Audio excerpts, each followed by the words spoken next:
The package sat on Ethan Caldwell's desk, unassuming in its plain brown wrapping, the kind you'd overlook in a mailroom.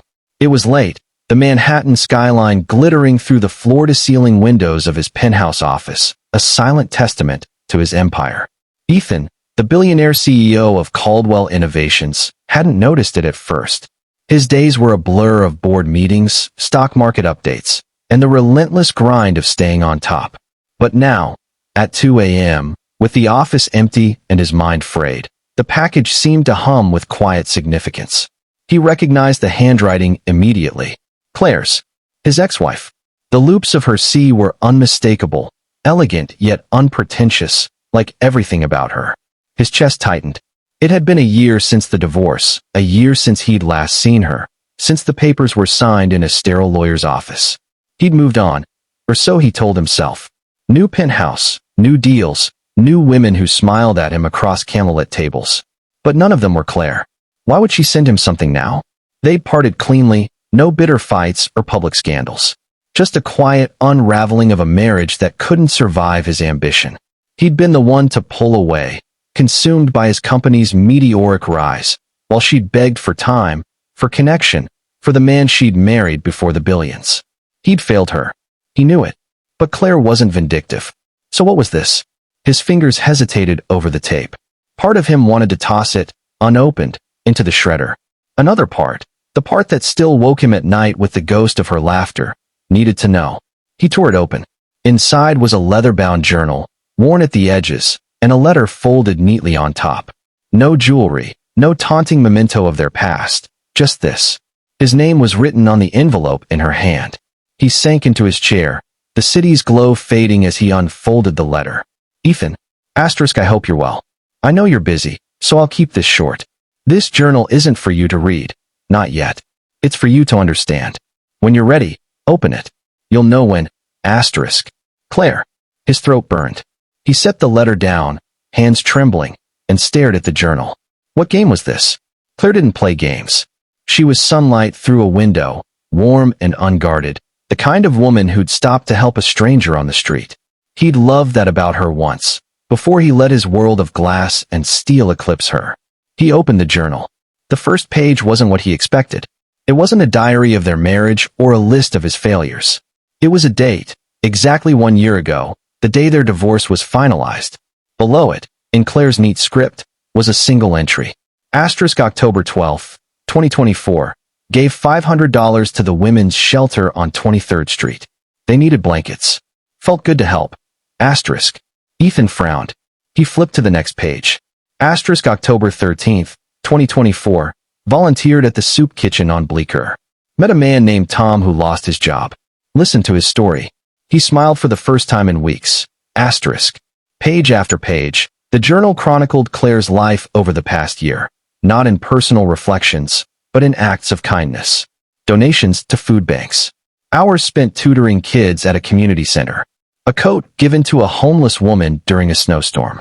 Each entry was simple, almost clinical, yet brimming with a quiet humanity that made Ethan's chest ache. She'd written nothing about herself, nothing about their marriage. Just this, a record of selflessness. He kept reading, unable to stop. The entries grew more vivid. She'd helped a single mother pay for her son's medical bills. She'd organized a book drive for a library in a struggling neighborhood. She'd spent Christmas Eve delivering meals to elderly shut-ins. Hundreds of moments, big and small, each one a ripple of good in a world Ethan had long since stopped noticing. Then he reached an entry from 3 months ago. July 7th, 2025, met a girl named Lila at the youth center. She's 15, smart, but scared. Wants to be an engineer, but thinks she's not good enough. Gave her my old laptop and some of your old textbooks. She's starting a coding club now. Ethan's breath caught. His textbooks. The ones he'd left behind in their old apartment, relics of a younger Ethan who dreamed of building things that mattered, not just profit. Claire had kept them, and given them away. Tears blurred his vision. He didn't realize he was crying until a drop hit the page, smudging the ink. He closed the journal, pressing his hands to his face. The weight of it, the kindness, the selflessness, the sheer scope of Claire's heart, hit him like a tidal wave. She hadn't sent this to hurt him. She'd sent it to show him what he'd forgotten. That life wasn't about boardrooms or stock prices. It was about people, about moments, about love in its purest form. He thought back to their marriage. Claire had always been this way, giving, open, alive in a way he'd never been. He'd called it naive. Once, in an argument he regretted. But she'd never stopped. Even after he'd broken her heart, she'd kept giving, not to prove a point, but because it was who she was. The next morning, Ethan didn't go to the office. He called his assistant, canceled his meetings, and drove to the women's shelter on 23rd Street. He didn't know what he'd say, but when he got there, the director recognized his name. "Claire's ex-husband?" she asked, surprised. "She talks about you sometimes. Said you're a good man, deep down." Ethan didn't feel good. He felt small. But he handed over a check for $1 million, anonymous, and asked if they needed volunteers. The director's eyes widened, but she nodded. Always. For the next month, Ethan showed up. Not as the billionaire CEO, but as Ethan, in jeans and a hoodie, serving meals, sorting donations, listening to stories. He met Tom, the man from Claire's journal, who was back on his feet and working construction. He met Lila, the girl with the coding club, who shyly showed him her first app. Each person was a thread in Claire's tapestry of kindness, and Ethan felt himself unraveling and rebuilding with every conversation. He didn't contact Claire. The journal wasn't an invitation to rekindle anything. It was a mirror, showing him who he'd become and who he could be.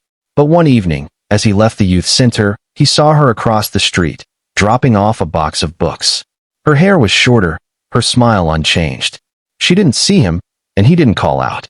Instead, he stood there, heart full, tears falling again, knowing she'd already given him more than he deserved. Ethan went home and started his own journal. The first entry read, August 1st, 2025, helped Lila debug her app. She laughed when it worked. I'm learning, He didn't know if he'd ever be the man Claire believed he could be. But for the first time in years, he wanted to try. And that was enough.